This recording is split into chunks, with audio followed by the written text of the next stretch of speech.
अष्टमी महामहोत्सव की जय। तो आज बहुत विशेष दिन है। तो कृष्ण भक्तों के लिए बहुत विशेष दिन है कि राधा रानी का प्राकट्य उत्सव हम मना रहे हैं। राहुल प्रभु थोड़ा पीछे हो जाइए। हाँ ठीक है। तो क्यों विशेष है, क्या विशेषता है? अभी तो जन्माष्टमी गई थी, वो सबसे विशेष है। क्यों विशेष है? राधा अष्टमी और विशेष हो जाती है, क्यों?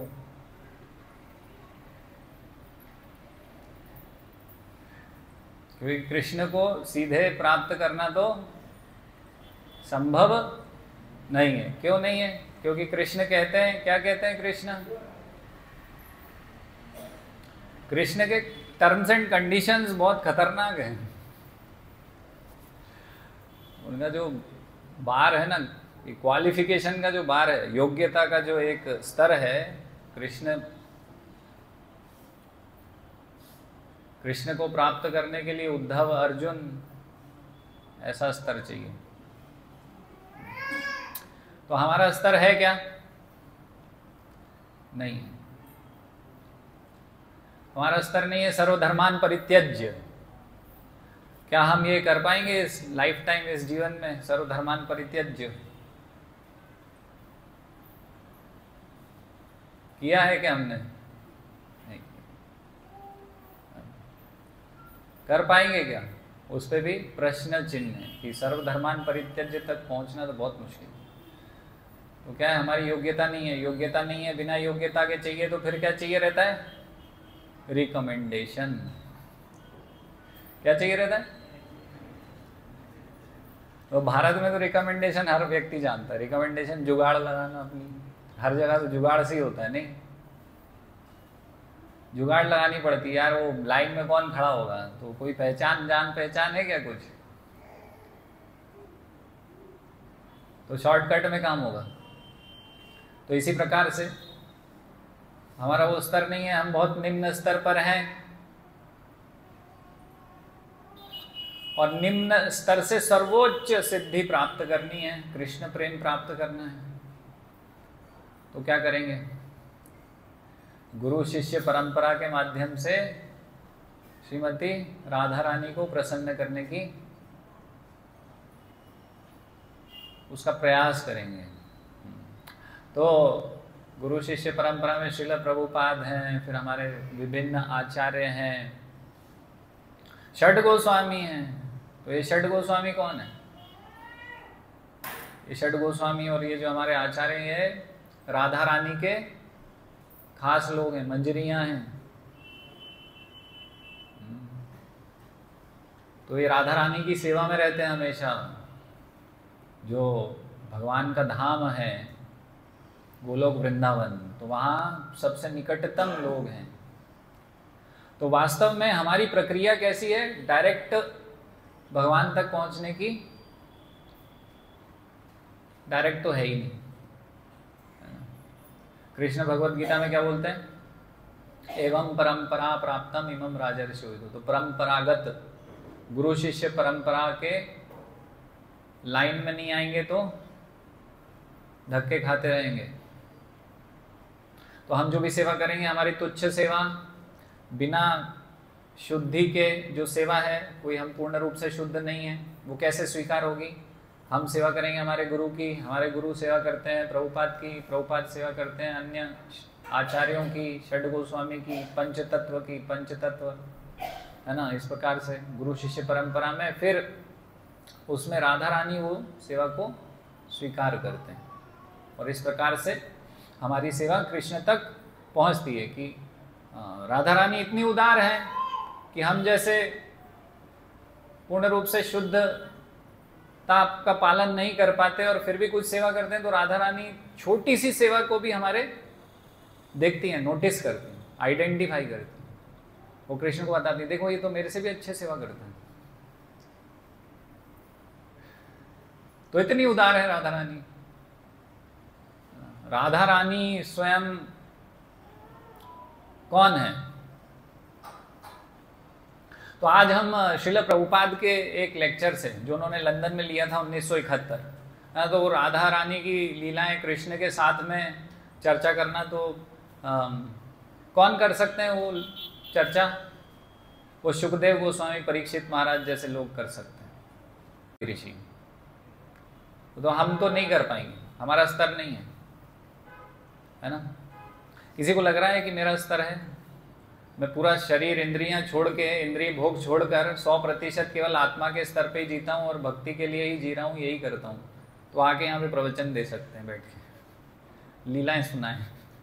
लेकिन फिर भी उस तरफ भी सुनने वाले योग्य व्यक्ति चाहिए, है ना। वक्ता में और श्रोता दोनों में उतनी योग्यता चाहिए कि वो उस आत्मा के स्तर पर, तो हम दशम स्कंद की लीलाएं चर्चा कर सकते हैं। लेकिन श्रील प्रभुपाद दशम स्कंद की लीलाएं नहीं बता रहे, तत्व ज्ञान दे रहे हैं। वो तत्व ज्ञान सुनने की हमें आवश्यकता है आज। धीरे धीरे शुद्ध कभी होंगे तो फिर हम उस तत्व ज्ञान के आधार पर शुद्ध भक्ति कर पाएंगे, और शुद्ध भक्ति करने का जब हमारा पूरा चेष्टा होगा तब हम उन लीलाओं में कभी प्रवेश कर पाएंगे। फिलहाल आज वो दिन नहीं आए। किसी को लग रहा आ गया है मेरा, तो कोई है ऐसे हाथ ऊपर कर सकते हैं? मेरा हाथ तो दोनों नीचे है ना। कभी कभी हम पूछते हैं तो दोनों हाथ ऊपर करते हैं। आज कौन करेगा बताइए? नहीं, ये मजाक मस्ती मत करो, है ना। तो इसलिए श्रील प्रभुपाद चैतन्य चरितामृत से तत्व ज्ञान, राधा तत्व के विषय में कुछ बताना चाहते हैं, तो हम वो चर्चा करेंगे। श्रील प्रभुपाद क्या बताना चाहते हैं ना। तो ये श्री चैतन्य चरितामृत ग्रंथ है, श्रील कृष्णदास कविराज गोस्वामी कृत। ऐसा जब वो अपना गीत लिखते हैं तो लिखते हैं, दीन कृष्ण दासे कोय नाम संकीर्तन, या फिर ऐसा नरोत्तम दासे कोय, है ना, या भक्ति विनोद। तो हमारे लिए आसान हो जाता। अगर मैं अपना नाम लेके गाऊं तो प्रणव दास कोय नाम संकीर्तन, नहीं कह सकता मैं क्या नाम संकीर्तन करूंगा? अभी मेरा शुद्धिकरण ही नहीं हुआ है ना। तो इसलिए हम उनकी सहायता से नाम संकीर्तन करते हैं। तो हम जब गाते हैं ना ये वैष्णव गीत के अंत में दीन कृष्ण दास या फिर नरोत्तम दास से कोई नाम संकीर्तन, तो हम वो संकीर्तन वास्तव में कर रहे होते हैं, क्योंकि उनके माध्यम से हम कर रहे होते हैं ना। तो श्रील प्रभुपाद यहाँ पर ये पहले अध्याय का 5वां श्लोक बता रहे हैं। राधा कृष्ण प्रणय विकृतिर अल्हादिनी शक्तिस अस्माद एकात्मानावपि भुवि पुरा देह भेदम गतौ तौ चैतन्याख्यम प्रकटमधुना तदद्वयम चैक्यमाप्तम राधा भाव द्युति सुवलितम नौमी कृष्ण स्वरूपम। अनुवाद: श्री राधा तथा कृष्ण की माधुर्य लीलाएं भगवान की अंतरंगा अल्हादिनी शक्ति की दिव्य अभिव्यक्तियां हैं। यद्यपि राधा तथा कृष्ण अभिन्न हैं, किंतु उन्होंने अपने आप को अनादि काल से पृथक कर रखा है। अब ये दोनों दिव्य स्वरूप पुनः श्री कृष्ण चैतन्य के रूप में मिलकर एक हो गए हैं। मैं उनको नमस्कार करता हूँ जो साक्षात कृष्ण होते हुए भी श्रीमती राधा रानी के भाव तथा अंग कांति के साथ प्रकट हुए हैं। तो इस श्लोक में क्या बता रहे हैं? राधा रानी विकृतिर अल्हादिनी शक्तिर, है ना। तो अल्हादिनी शक्ति है राधा रानी। तो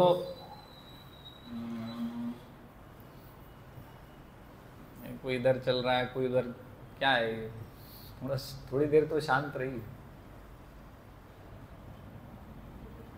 तो राधा रानी क्या है? अल्हादिनी शक्ति है। अहलादिनी शक्ति यानी आनंद प्रदान करने वाली शक्ति, है ना। भगवान श्री कृष्ण को जो आनंद प्रदान करती,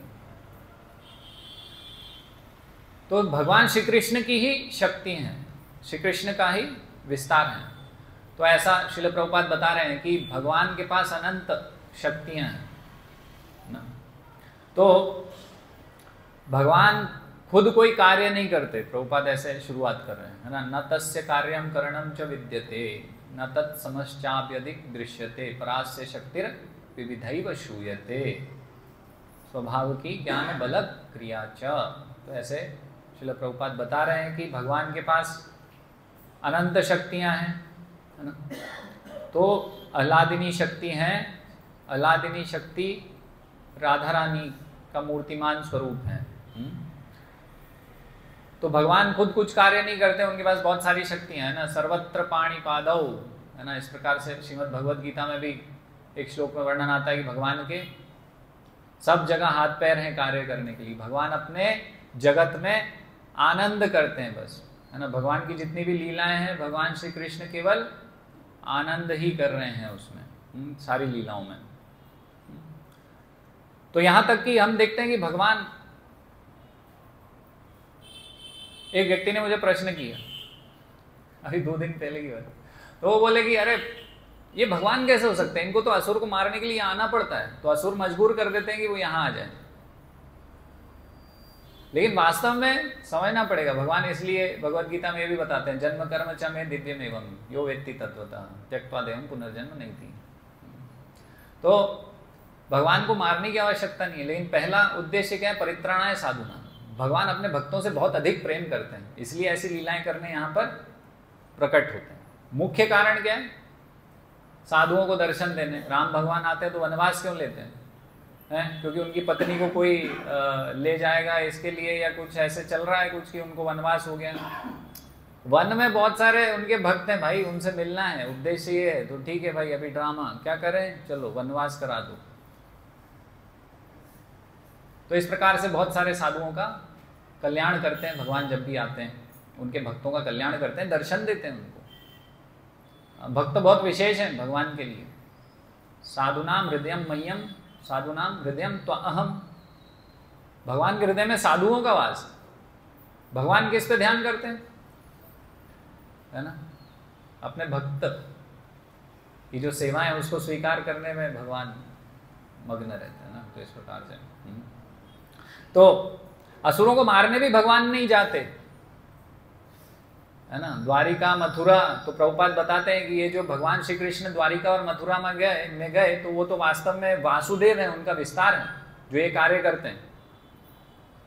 वृंदावनम पदम न गच्छति, है ना। इस प्रकार से वर्णन आता है श्रीमद् भागवतम में। तो एक कदम भी वृंदावन से बाहर भगवान श्री कृष्ण कभी नहीं जाते, आवश्यकता नहीं, है ना। विस्तार अपना जो है, जो वासुदेव कौन है, कृष्ण के विस्तार बलराम है, बलराम जी के फिर से जो विस्तार है वो कौन है, उनमें से एक वासुदेव, है ना। तो चतुर्व्यूह में से एक, है ना। तो अपने विस्तारों को भेजते हैं ये सब करने के लिए, है ना। भगवान के अनंत रूप है, अद्वैतम अच्युतम अनादिम अनंत रूपम आद्यम पुराण पुरुषम नवयौवनम च वेदेषु दुर्लभम दुर्लभम। तो इस प्रकार से वर्णन आ रहा है, अनंत रूप है भगवान के। तो अनंत रूप ये सब कार्य करते हैं। भगवान कौन है, भगवान वास्तव में भोक्ता है, भगवान श्री कृष्ण। भगवान क्या बोलते हैं, आई ओनली एंजॉय। सारे कार्य के लिए मेरे पास, जैसे एक बहुत बड़ा व्यक्ति है ना, हम इस जगत में ही देखते हैं कि छोटा मोटा व्यक्ति भी है तो भी वो 1-2 लोग रखता है अपने काम करवाने के लिए, घर में बर्तन मांजने के लिए या कुछ झाड़ू पोछे के लिए। वो तो भगवान है, उनके पास कितने लोग होंगे, कितनी शक्तियां होंगी, कितने विस्तार होंगे, है ना। तो अनंत भगवान केवल भोग करते हैं, है ना। राधा रानी के साथ रास करेंगे, अन्य गोपियों के साथ रास करेंगे, अपने मित्रों के साथ गाय चराने जाएंगे, उनको आनंद आता है।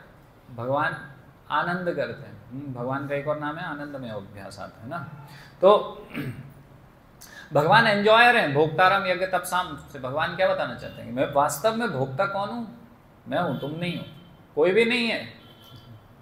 केवल एक कृष्ण और कृष्ण के जो विस्तार हैं, है ना। हम भी कृष्ण के विस्तार हैं, लेकिन वो अलग शक्ति है ना, विष्णु तत्व बोल सकते हैं इसको समझने के लिए। तो केवल वही भोक्ता है कृष्ण, है ना। तो एंजॉय करते हैं कृष्ण। तो फिर ये जो कृष्ण का एंजॉयमेंट है, ये कैसा एंजॉयमेंट है। तो जो हम देखते हैं कि 16,108 रानियां रखते हैं, और राधा रानी के साथ एंजॉय करते हैं। पता चलता है कि राधा रानी, कई लोग बोलते हैं ना कि वो तो दूसरे की पत्नी थी। तो ये एंजॉयमेंट किस प्रकार का एंजॉयमेंट है ना, तो ये समझना पड़ेगा। नहीं तो भगवान को लोग ऐसे बोलते हैं ना, गॉड इज ग्रेट। क्या बोलते हैं? बोलते हैं, अंग्रेजी शब्द है ना ये, गॉड इज ग्रेट, सुना होगा सबने। भगवान महान है, महान है भगवान, सब मानते हैं। तो उनका एंजॉयमेंट भी सबसे महान स्तर का होना चाहिए। तो निम्न स्तर का होगा क्या कृष्ण का एंजॉयमेंट? नहीं। तो फिर समझना पड़ेगा कि ये great enjoyment, God is great, तो एंजॉयमेंट भी उनका ग्रेट होगा, महान होगा। तो ये किस प्रकार से भगवान का ये जो एंजॉयमेंट है किस प्रकार का है, तो इसलिए यहाँ पर ये स्वरूप दामोदर, स्वरूप दामोदर कौन थे? चैतन्य महाप्रभु के सर्वेंट थे ना, तो उन्होंने ये बताया, ये वाला श्लोक है ना। तो क्या बता रहे हैं? तो इसका अर्थ क्या बता रहे हैं कि राधा तथा कृष्ण की माधुर्य लीलाएं भगवान की अंतरांगा आह्लादिनी शक्ति की दिव्य अभिव्यक्तियां हैं। कैसी हैं? दिव्य, है ना। तो दिव्य ने, दिव्य का मतलब हमने और समझा था, जन्म कर्म च में दिव्यम एवं।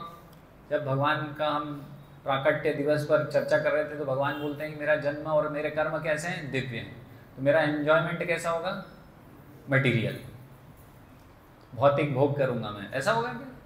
नहीं, है ना। तो इसलिए कृष्ण बोलते हैं, इसीलिए भगवत गीता में बार बार अवजानन्ति माम मूढ़ा मानुषिम तनुमाश्रिता। क्या बोलते हैं? मुझे मूढ़, गधा जान नहीं पाता है मुझे। क्या सोचता है कि मैं एक साधारण व्यक्ति की तरह हूँ और साधारण मनुष्य की तरह हूँ, वैसे मेरे क्रियाकलाप हैं, तो मैं वैसा एंजॉयमेंट करता हूँ ना। जो लोग आरोप लगाते हैं इस प्रकार से, कृष्ण पे आक्षेप करते हैं, वो वास्तव में मूढ़ा है। क्या है? भगवान श्री कृष्ण क्या बोल रहे हैं?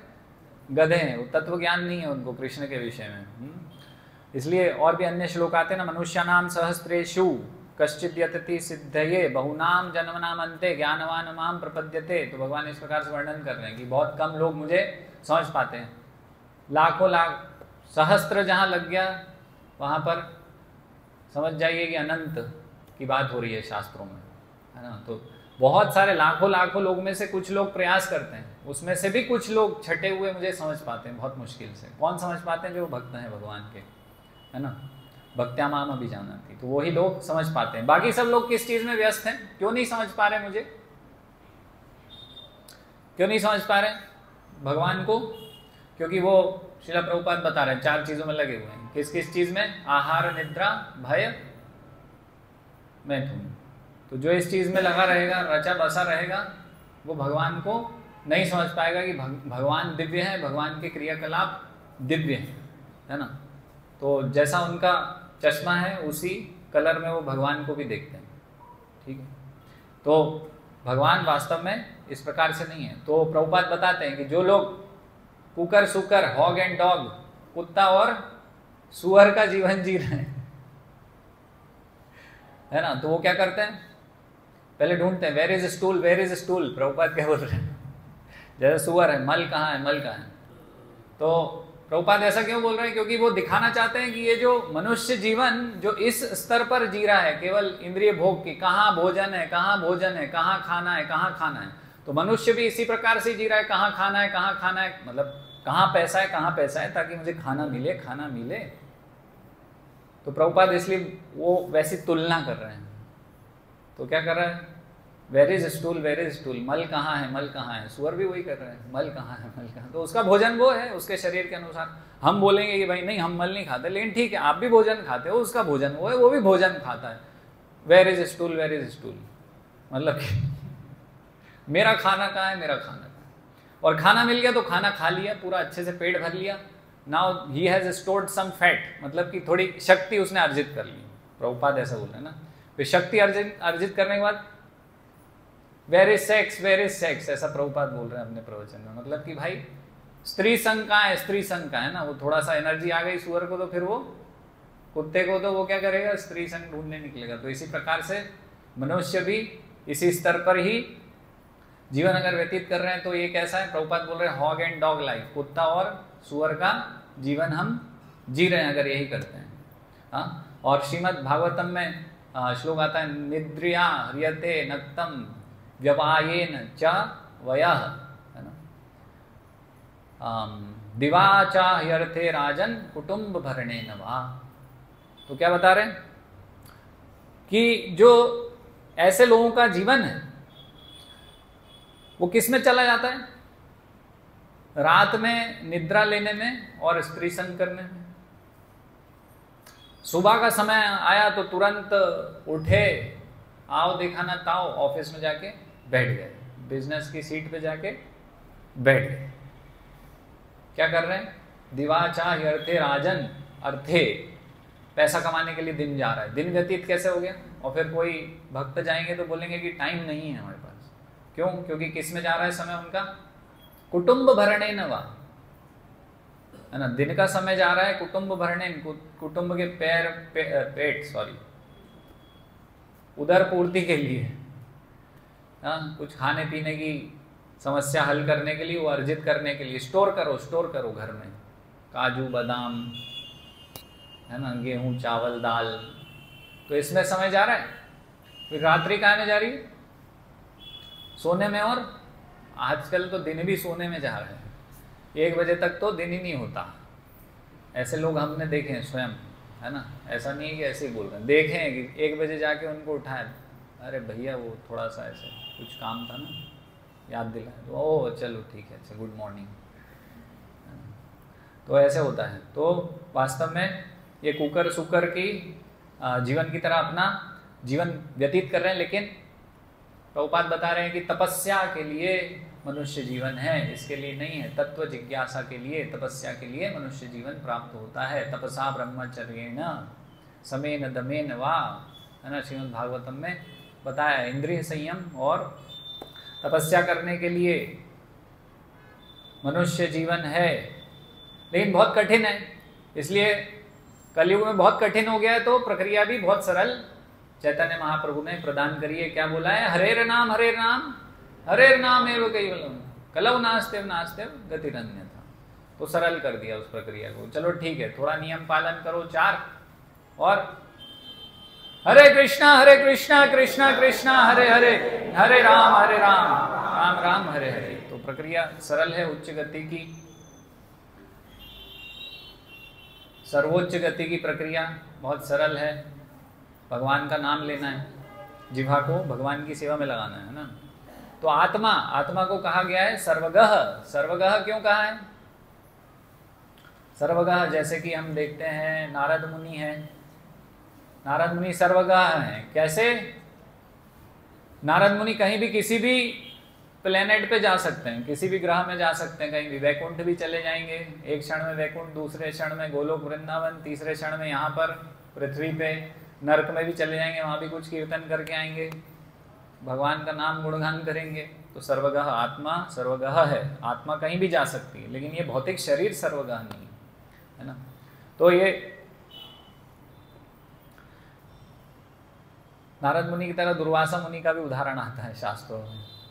हाँ, दुर्वासा मुनि 1 साल में सारे ग्रह मंडलों में घूम के आए थे, नहीं वैकुंठ भी गए थे, इस प्रकार से। तो आत्मा कैसी है? सर्वगः, प्रभुपाद बता रहे हैं ना।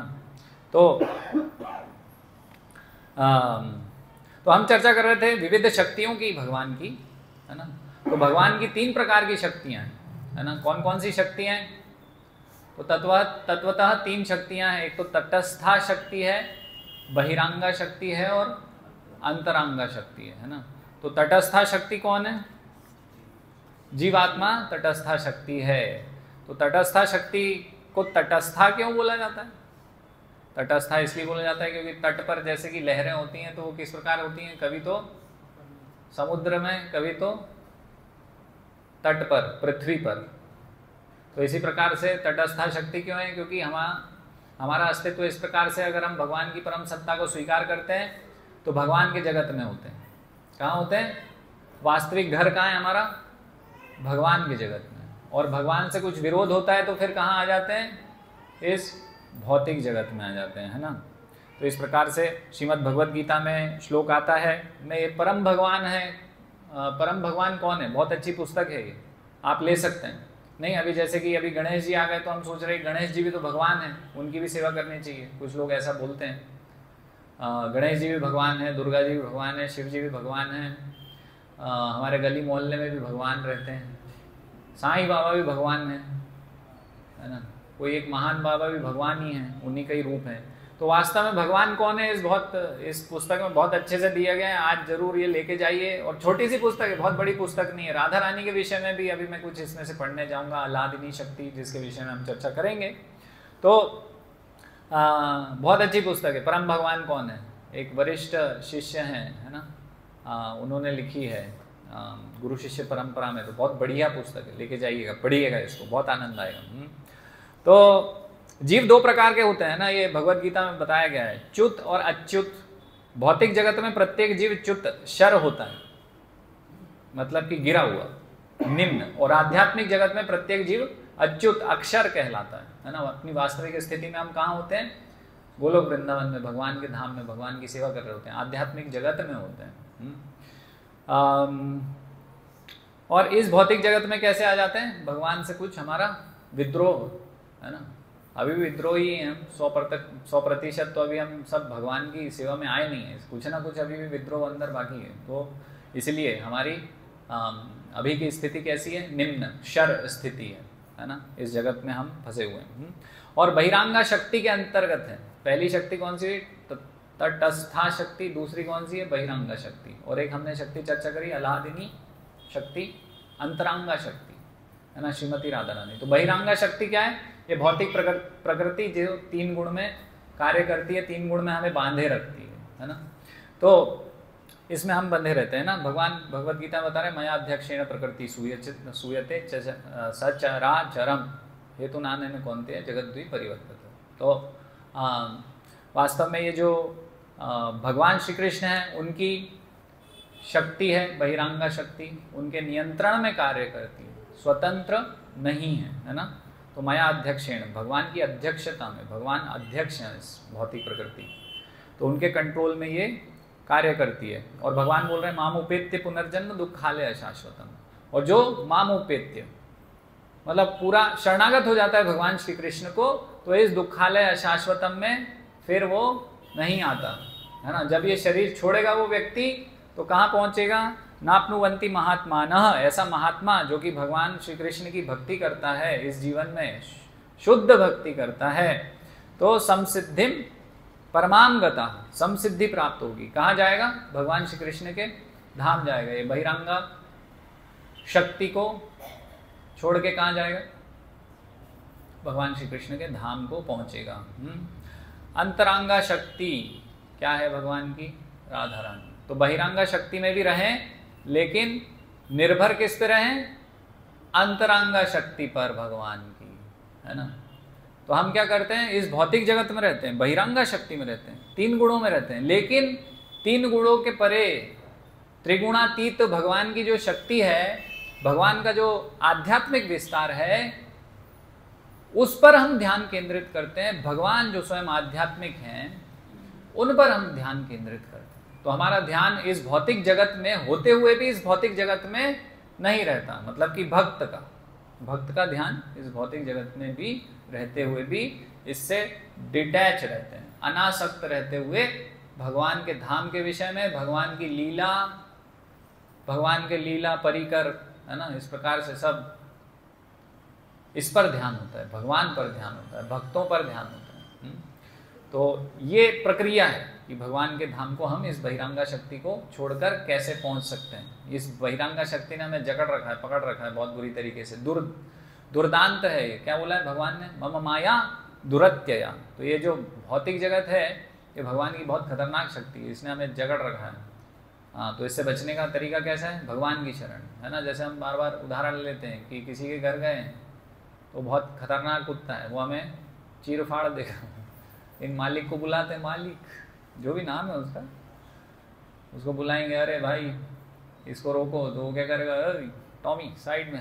तो इस प्रकार से, है ना, भगवान की अध्यक्षता में ये प्रकृति है, तो भगवान उसको हमें रास्ता दे सकते हैं, उसको हटा के, कि भगवान तक कैसे पहुँचे, अन्यथा संभव नहीं।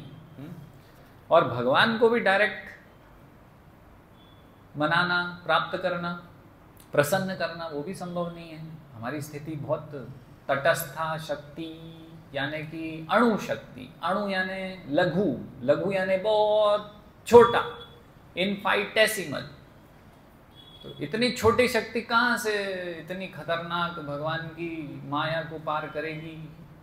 इसलिए भगवान की अंतरंगा शक्ति में वो शक्ति है कि वो बहिरंगा शक्ति से हमें बाहर निकाल सके। तो हलादिनी शक्ति, तो हम हलादिनी हलादिनी हलादिनी कर रहे हैं, तो ये कहाँ से आया हलादिनी? ये शास्त्र में से आया है, विष्णु पुराण में वर्णन है कि ये जो अंतरंगा शक्ति है, ये हलादिनी शक्ति है ना, 3 प्रकार की शक्तियां हैं। बहुत डिटेल में नहीं जाएंगे, आज का सब्जेक्ट नहीं है ना, तो मैं पढ़ रहा हूँ श्लोक फिर भी प्रमाण के रूप में। हलादिनी शक्ति के विषय में शास्त्र में दिया है ना, राधा रानी के विषय में भी शास्त्र में दिया, वो भी अभी चर्चा करेंगे। तो हलादिनी, संधिनी, संवित, ये 3 प्रकार की शक्तियां हैं। त्वेका सर्व संस्थितौ राध ताप करी मिश्रा त्वयि नो गुणवर्जिते, है ना। इसका अनुवाद है, हे प्रभु आप सभी वस्तुओं के आश्रय हो। 3 विशेषताएं, हलादिनी यानी आनंददायिनी शक्ति, संधिनी अस्तित्व शक्ति तथा संवित ज्ञान शक्ति। जैसे हम बोलते हैं सत चित्त आनंद, तो उसी प्रकार से ये 3 प्रकार की शक्तियां हैं भगवान की, सत चित्त आनंद, तो वही है ये, है ना। उसमें आनंद जो है, सच्चित आनंद में जो आनंद है वो कौन है? हलादिनी शक्ति, जिसका प्रकटीकरण राधा रानी के रूप में हुआ है ना। तो ये 3 प्रकार की शक्तियां हैं, है ना। तो प्रभुपाद इसमें भगवत गीता का श्लोक उद्धृत करते हैं, परस्तस्मात् तु भावो अन्यो व्यक्तो व्यक्तात सनातना। परा, परा यानी इस जगत के परे, है ना, आध्यात्मिक जगत है ना। तो ये उसकी विषय की बात हो रही है। और राधा रानी भगवान की प्लेजर पोटेंसी है, प्लेजर पोटेंसी यानी आनंद देने वाली शक्ति है ना। कृष्ण कौन है? आनंदमयो अभ्यासात। तो ये वेदांत सूत्र में बताया गया, आनंदमयो अभ्यासात भगवान को। तो भगवान क्या करते हैं? हमेशा आनंद में ही रहते हैं, है ना। तो आनंद के लिए क्या करना होता है? हम क्या करते हैं आनंद के लिए? आनंद के लिए कोई चाहिए, भाई चाहिए, बहन चाहिए, पत्नी चाहिए, बच्चे चाहिए, रिश्तेदार चाहिए, माँ चाहिए, बाप चाहिए, तब तो वो आनंद होता है ना। तो ये हमारा पारिवारिक जो हम सब गृहस्थ हैं, तो हम समझ सकते हैं इस प्रकार से कि भाई आनंद अकेले होगा क्या? कहीं अकेले बैठ जाओ जाके अंधेरे कमरे में चुपचाप, तो उससे आनंद होगा? नहीं होगा। कहीं किसी के साथ, भाई के साथ खेलने जाते हैं या कुछ करने जाते हैं, अभी तो खैर भक्ति में है, तो फिर जो भी भक्त हैं उनका संग करके आनंद करते हैं, कीर्तन करते हैं, हरे कृष्णा कृष्ण कृष्ण हरे हरे, हरे राम राम राम हरे हरे। तो हमारा आनंद इस प्रकार से चल रहा है। लेकिन इसमें भी भक्त संग चाहिए। अकेले में कीर्तन कर सकते हैं लेकिन उतना आनंद नहीं होगा ना। तो इसलिए भगवान श्री कृष्ण क्या करते हैं? अपना विस्तार करते हैं। उनका विस्तार कौन है? राधा रानी है। राधा रानी ऐसा विस्तार है जो उनको आनंद देने के लिए। हम कैसे विस्तार हैं? हम भी आनंद देने के लिए ही हैं, लेकिन हम कैसे हैं? हम ये भूल जाते हैं कि हम भी भगवान को ही आनंद देने के लिए बने हैं और उसके विपरीत कार्य करने लगते हैं, जो अभी हमने चर्चा किया, निद्रया ह्रियते नक्तम व्यायेन च वयम्, वो करने लगते हैं। दिवाचा ह्यर्थे राजन कुटुंब भरणे नमः, वो दिन रात बस इसी में लग जाते हैं, भूल जाते हैं। लेकिन राधा रानी कभी नहीं भूलती, किसी भी क्षण नहीं भूलती। तो ये अंतर है ना। अलादिनी शक्ति है, हम बहिरंगा शक्ति के प्रभाव में आ जाते हैं। तो भगवान इसलिए शास्त्रों में इस प्रकार बताया गया, एको बहुश्याम। तो अपना क्या करते हैं? विस्तार कर लेते हैं, अनेक अनेक, अपना एक्सपेंशन करते हैं, विस्तार करते हैं, है ना। तो राधा रानी भी उनका विस्तार है ना। तो भगवत गीता में अर्जुन क्या कहते हैं भगवान को? परम ब्रह्म, परम धाम, पवित्रम, परमम भवान, है ना। तो भगवान श्री कृष्ण कौन है? परम ब्रह्म है, और जो इस ब्रह्मानंद की खोज में है, जो लोग बोलते हैं अहम ब्रह्मास्मि, मैं ब्रह्म वस्तु हूँ और ब्रह्मानंद में हूँ, तो वो लोग संन्यास लेते हैं। क्या करते हैं? क्या करते हैं? संन्यास ले लेते हैं। ब्रह्मानंद को प्राप्त करने के लिए संन्यास लेते हैं। और कृष्ण कौन है? परम ब्रह्म, है ना। तो आप देखिए कि जो मेटीरियल एंजॉयमेंट, जो इंद्रिय भोग है, वो छोड़ते हैं सन्यासी ब्रह्म के आनंद के लिए, और कृष्ण है परम ब्रह्म। तो कृष्ण जो लीलाएं कर रहे हैं वो क्या भौतिक स्तर पर इंद्रिय भोग है? जो कृष्ण को प्राप्त करना चाहते हैं वो लोग इंद्रिय भोग को छोड़ देते हैं, त्याग देते हैं, तब ही वो कृष्ण को प्राप्त कर सकते हैं। तो कृष्ण की जो लीलाएं हैं 16,108 रानियों की, राधा रानी और ये जो व्रज बालाओं के साथ लीलाएं हैं, वो इंद्रिय भोग के स्तर पे होंगी क्या? हमने चर्चा किया था ना शुरू में कि भाई गॉड इज ग्रेट, भगवान महान है, तो महान होगा उनका एंजॉयमेंट का स्तर। हम भले ही समझ नहीं पाते, लेकिन वास्तव में भगवान इंद्रिय भोग के स्तर से बहुत ऊपर हैं। इस स्तर पर भगवान श्री कृष्ण भोग नहीं करते, है ना। उस दिन इटारसी में भी हमने चर्चा किया था कि 16,108 रानियां कृष्ण ने क्यों रखा। आप श्रीमद् भागवतम उठा के पढ़ेंगे तब पता चलेगा, लेकिन उसके पहले शरीर और आत्मा और ये सब जो ज्ञान है पहले 9 स्कंदों में वो पढ़िए, फिर दशम स्कंद पर पहुंचिए। ये हमारा आग्रह है ना। तो नहीं तो फिर वो सहजिया पंक्ति में भक्ति चलती रहेगी, राधे राधे जब वो चले आएंगे बिहारी। तो बिहारी नहीं आएंगे आपके पास, कभी नहीं आएंगे। पहले तत्व ज्ञान लेना पड़ेगा। डायरेक्ट वो राधे राधे करके नाचने कूदने से कुछ नहीं होगा। आज बहुत लोग नाच रहे कूद रहे होंगे वो सहजिया पंक्ति में, है ना। सीधे डायरेक्ट राधे के ही ऊपर डाइव लगाते हैं। अरे राधा रानी कौन है, कृष्ण कौन है, ये समझा। किसी व्यक्ति की गतिविधियां जब आप समझ पाओगे, जब उस व्यक्ति को समझोगे, सीधे गतिविधि पे पहुंच गए। कृष्ण ये कर रहे हैं, कृष्ण वो कर रहे हैं। और फिर कृष्ण की नकल कृष्ण ने भी किया तो हम भी कर सकते हैं। कृष्ण ने 16,108 रानियां रखी, तो मैं तो कम से कम 16 रखूं। What is wrong in that? लेकिन तुम्हारा जो मनोभाव है रानी को एंजॉय करने का, वो कृष्ण का तो मनोभाव है ही नहीं। पहले वो मनोभाव तो लेके आओ।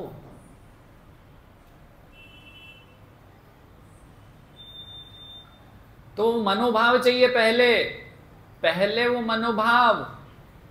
पहले ये समझिए राधा कौन है, कृष्ण कौन है। कृष्ण पूर्ण पुरुषोत्तम भगवान है, वो इस भौतिक स्तर पे है ही नहीं। और अगर आप ये समझ गए तो फिर भगवान के भक्त बनोगे, भगवान की नकल नहीं करोगे और भगवान के ऊपर प्रश्न चिन्ह नहीं लगाओगे। अगर आप तत्वतः कृष्ण को समझ गए कि वो दिव्य हैं, आध्यात्मिक हैं, उनकी सारी लीलाएं आध्यात्मिक हैं, राधा रानी के साथ या फिर वो जो गोपियां हैं उनके साथ, तो फिर आपके अंदर एंजॉयमेंट की भावना ही चली गई। क्योंकि वास्तव में तो श्रीमद् भागवतम बताता है ना, श्रीमद् भागवतम में वर्णन है कि अगर आप भगवान श्री कृष्ण की रास लीलाओं को समझ जाओगे तो आपके अंदर से काम इच्छा भाग जाएगी। क्या बोलते हैं श्रीमद् भागवतम में, है ना। तो वास्तव में अगर श्री कृष्ण को समझना है तो भक्तों से समझिए। और जिनको आप भक्त समझ रहे हैं और डायरेक्ट राधे राधे नाच रहे हैं, कूद रहे हैं, वो है ना, वो उससे समझ नहीं आएंगे भगवान, है ना। उन गलियों में नहीं जाना चाहिए जहां पर जाएंगे तो हमारा नुकसान हो जाएगा, है ना। जो राधा कृष्ण की जो लीलाएं चल रही है ना, वो जो कुंज निकुंज में, तो उसमें हमें घुसने की आवश्यकता नहीं है। हम केवल भगवान की सेवा में रहें। Late Krishna enjoy. कृष्ण कौन है, पूर्ण पुरुषोत्तम भगवान है, वो तो एंजॉयर है, उनको एंजॉय करने दो। हमें उस गली में नहीं घुसना। हमें तो भगवान का हरे कृष्ण महामंत्र गान करना है, भगवान की कुछ सेवाएं हैं, राधा रानी की कुछ सेवाएं हैं, उनको ग्रहण करना है। हम कौन है, हम भगवान के नित्य सेवक हैं। तो हमें क्या करना है, हमें भगवान की नित्य सेवा करना है।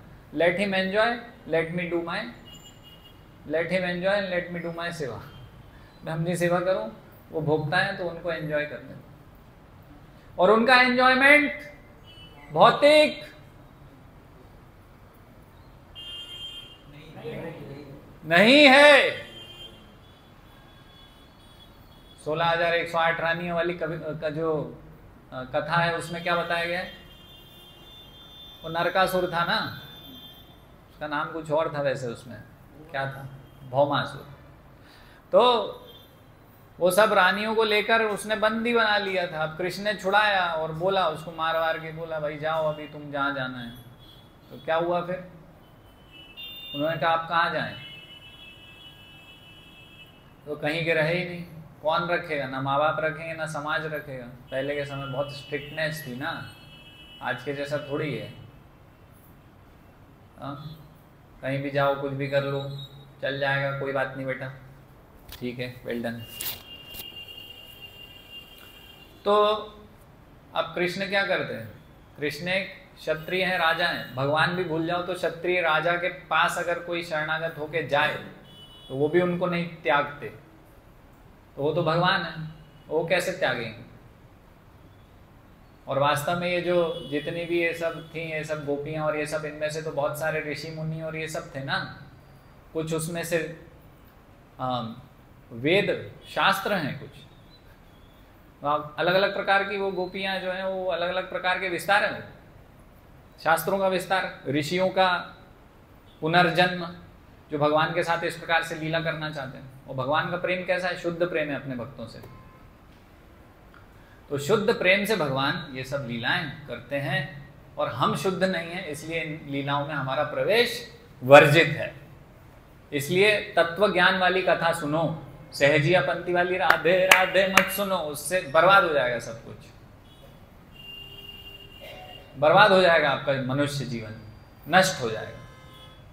उसमें मजा ज्यादा आएगा आपको, लेकिन ये दो चीजें होती हैं। श्रील प्रभुपाद हमेशा दो चीज बताते हैं, श्रेयस और प्रेयस। श्रेयस चीज क्या होती है, शुरू में कड़वी लगती है, ये कथा आपको कड़वी लगेगी तत्व ज्ञान वाली, लेकिन ये आपके भले के लिए है ना। दवाई कड़वी होगी लेकिन आपको स्वस्थ करेगी, तो ये दवाई की तरह ये कथा है ना। और राधा रानी की लीलाएं, और वो रास हो रहा है वहां, तो वहां चलो, आज इस्कॉन में तो कथा होगी बोरिंग। बगल में एक वहां पर बढ़िया संगीतमय कुछ चल रहा है, राधे राधे जपो भज मन राधे राधे राधे गोविंद, तो वहां मजा आएगा आपको। लेकिन मजे के लिए अपना जीवन बर्बाद नहीं करना, बिल्कुल भी नष्ट हो जाएगा ये मनुष्य जीवन आपका। उन गलियों में घुसेंगे जहां हमारा प्रवेश वर्जित है, तो है ना। हमारा अस्तित्व भगवान के सेवा के लिए, किस लिए हमारा अस्तित्व, सेवा के लिए। Don't try to copy and enjoy, और कृष्ण के उस एंजॉयमेंट में प्रवेश करने का प्रयास मत कीजिए। बहुत विशेष लोगों का प्रवेश है, शिव जी का भी प्रवेश नहीं था, हम कथा सुनते ना, बहुत मुश्किल से शिव जी को भगवान की महान भक्तों का कृपा प्राप्त हुआ, तब शिव जी अंदर घुस पाए थे। इतनी महान लीलाएं हैं कि शिव जी की भी एंट्री वर्जित है, अन्य देवी देवताओं की भी एंट्री वर्जित है। और ब्रह्मा जी कहते हैं कि कहीं हमें ब्रज के भक्तों की रज प्राप्त हो जाए सर पे लगाने के लिए, तो हम अपने आप को महान समझेंगे। वो खुद भी ये नहीं बोलते कि लीला में घुसना है मुझे। अगर आप ब्रह्मा जी और शिव जी से महान है तो घुस जाइए, लेकिन हम है नहीं ना, इसलिए मत घुसो, ठीक है ना। तो भगवान का नाम जब, हरेर नाम हरेर नाम एव केवलम कलौ नास्तेव नास्तेव नास्तेव गतिरन्य था। तो भगवान का ये हरि नाम संकीर्तन है, यज्ञ को आप करिए, इससे राधा रानी प्रसन्न होंगी, है ना। कृष्ण है, कृष्ण का नाम का अर्थ क्या है, सर्व आकर्षक। कृष्ण सबको आकर्षित कर लेते हैं। रोज सुबह हम क्या गाते हैं, कंदर्प कोटि कमनीय विशेष शोभम गोविंदमादि पुरुषं तमहं भजामि। कंदर्प कोटि मतलब अनगिनत कामदेव भगवान श्री कृष्ण से आसक्त हैं। किससे आसक्त हैं? भगवान कृष्ण को देख के मोहित हो जाते हैं। ऐसे सर्व आकर्षक भगवान श्री कृष्ण हैं, और वो किससे आकर्षित हो जाते हैं? वो राधा रानी से आकर्षित हो जाते हैं। तो राधा रानी कितनी विशेष हुई है ना। तो ये विशेषता है राधा रानी की कि राधा रानी से आकर्षित होते हैं। हाँ, हम क्या बोलते हैं? तप्त कांचन गौरांगी राधे वृंदावनेश्वरी वृषभानु सुते देवी प्रणमामि हरिप्रिये। कैसी है राधा रानी? तप्त कांचन,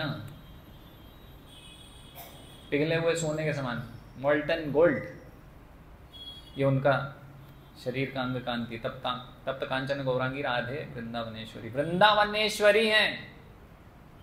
अभी हमने चर्चा किया कि एक कदम भी भगवान श्री कृष्ण बाहर नहीं जाते वृंदावन से, और वृंदावन की देवी, अधिष्ठात्री देवी, वृंदावन चलाने वाली कौन है? वृंदावनेश्वरी हैं। ईश्वर कौन है वृंदावन की? नियंता, कंट्रोलर, राधा रानी। सब कुछ राधा रानी के कंट्रोल में, नियंत्रण में। इतना विशेष स्थान है राधा रानी का, है ना। और तत्वतः राधा रानी कौन है? अंतरांगा शक्ति है, भगवान श्री कृष्ण की आनंद प्रदायिनी शक्ति, भगवान श्री कृष्ण का स्वयं विस्तार रिकमेंड कर देंगी हमें अगर हम कुछ सेवा करेंगे तो। भगवान की रिकमेंडिंग अथॉरिटी है। भगवान श्री कृष्ण क्या बोलते हैं? वेदाहम समतीतानि वर्तमानानि च अर्जुन भविष्याणि च भूतानि माम तु वेदना कश्चिन। भगवान श्री कृष्ण बोलते हैं मैं भूत भी जानता हूं, वर्तमान भी जानता हूं, भविष्य भी जानता हूं, त्रिकालदर्शी हूं, और सब कुछ मैं ही, मेरे आज्ञा से ही होने वाला है, हुआ था, अभी भी हो रहा है।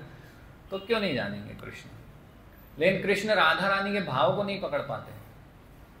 ये राधा रानी कितनी महान है, किस प्रकार से ये मेरी सेवा करती हैं, तो इनको क्या आनंद आता है, ये किस नजर से मुझे देख रही हैं, इनको क्या दिख रहा है मुझ में, क्या गुण है। ये राधा रानी में कितने गुण हैं, है ना। ऐसा बोलते हैं ना कि राधा रानी जो भगवान के लिए एक डिश बनाती है वो फिर रिपीट नहीं होता कभी। She never recooks that dish. इतनी दक्ष है राधा रानी। हाँ, तो अनंत काल से कुकिंग कर रही हैं कृष्ण के लिए और रिपीट नहीं किया उन्होंने। तो इतना आश्चर्यजनक, अमेजिंग। तो इसलिए कृष्ण भी अमेज्ड हैं राधा रानी से कि oh she is amazing, what is she, I want to understand हर।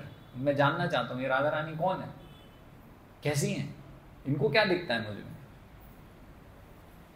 इनके गुण। तो कृष्ण चैतन्य महाप्रभु का रूप लेकर प्रकट होते हैं राधा रानी के भाव में, उस चीज का आस्वादन करने के लिए, उसको अनुभव करने के लिए। तो क्या अनुभव करते हैं? एक और बात है इसमें, सहजिया लोग बोलते हैं कि कृष्ण का दर्शन किया, कृष्ण को देखने की बात करते हैं। क्या बोलते हैं? कृष्ण को देखने की बात, कृष्ण का दर्शन हुआ। ओ, तो चेले बोलेंगे बाबा के कि बाबा को कल कृष्ण का दर्शन हुआ, कृष्ण आए थे। सब लोग प्रसन्न होंगे, ओ बाबा दंडवत,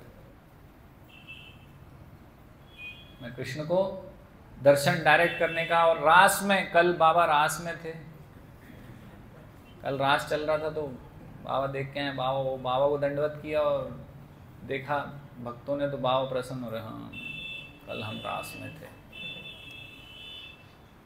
तो कभी भी कोई शुद्ध भक्त इस प्रकार से कृष्ण को देखने की बात नहीं करता है कभी भी।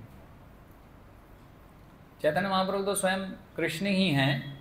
हमारे जो षड गोस्वामी हैं उनके जीवन में हम देखते हैं कितनी बार तो भगवान श्री कृष्ण ने डायरेक्ट उनके साथ आदान प्रदान किया, लेकिन वो भी कभी नहीं बोलते कि हमने कृष्ण का दर्शन करना है, या कृष्ण को देखा, या कृष्ण मेरे साथ खेल रहे थे, खा रहे थे, जबकि डायरेक्ट सब चल रहा है कृष्ण के साथ ही।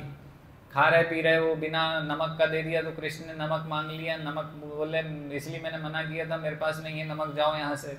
तो सब चल रहा है, लेकिन कभी देखने की बात नहीं करते कृष्ण को, कृष्ण का दर्शन, कृष्ण की लीला इस प्रकार से देखने का कुछ वर्णन नहीं करते। शुद्ध भक्त हमेशा ये बोलते हैं, प्रभुपाद बता रहे हैं, कृष्ण कहाँ है, कृष्ण कहाँ हैं। तो उनके जो वैष्णव गीत हैं उनमें हमेशा इस प्रकार का वर्णन आता है। इसको क्या बोलते हैं? इसको बोलते हैं विप्रलंब भाव, है ना। हे राधे व्रज देवी के, हे नंद सुनो कुतः, श्री गोवर्धन पादपतले कालिंदी वने कुतः।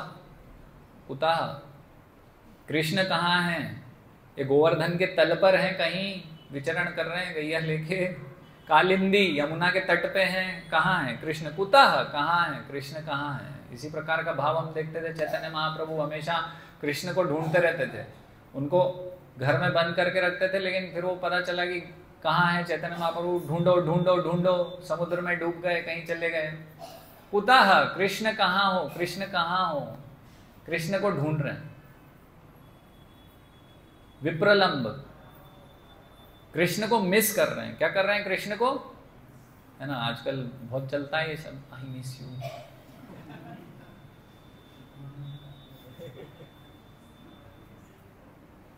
यू मिस मी और नॉट, आई मिस यू। लेकिन जो भक्त हैं, या फिर हम कितना हम भक्ति में प्रगत हैं, प्रभुपाद बता रहे हैं कि कितना, how much we miss Krishna in our life. हम कितना कृष्ण को मिस करते हैं अपने जीवन में। कृष्ण का विरह जितना महसूस करते हैं, उतना हम एडवांस हैं, प्रगत हैं भक्ति में। तो आप अपने अंदर झांकिए खुद, दूसरा आपके अंदर नहीं झांक पाएगा। कैसे झांके? खुद झांकिए, खुद देखिए कितना हम कृष्ण के विरह में हैं, कितना मिस करते हैं दिन भर में। मैं तो मिस नहीं करता कृष्ण को। We never miss Krishna. और कृष्ण की लीला में प्रवेश करना है। अरे वो विप्रलंब भाव पहले वो तो लेके आइए, कृष्ण को मिस तो कीजिए कभी जीवन में, कि कृष्ण नहीं है मेरे जीवन में। सहजिया पंथी है वो, सहजिया, सहज भाव से बस, हाँ वो तो हम तो कृष्ण के भक्त हैं हम तो। अच्छा,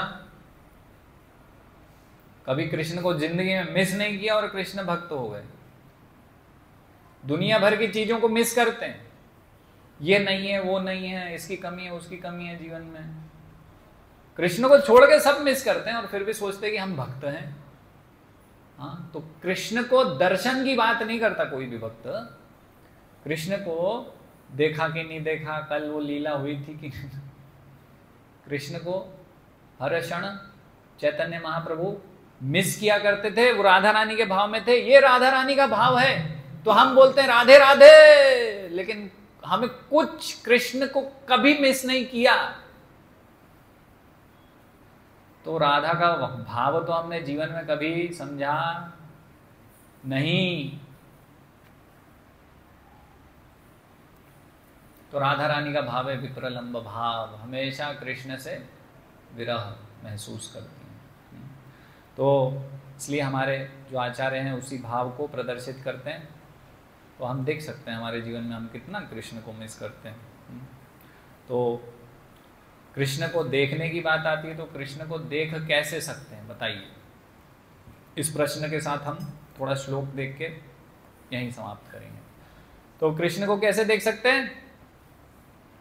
कृष्ण है अधोक्षज। कौन है कृष्ण? अधोक्षज। अक्षय यानी क्या? इंद्रियां। अधोक्षज यानी इंद्रियों के जो परे हैं।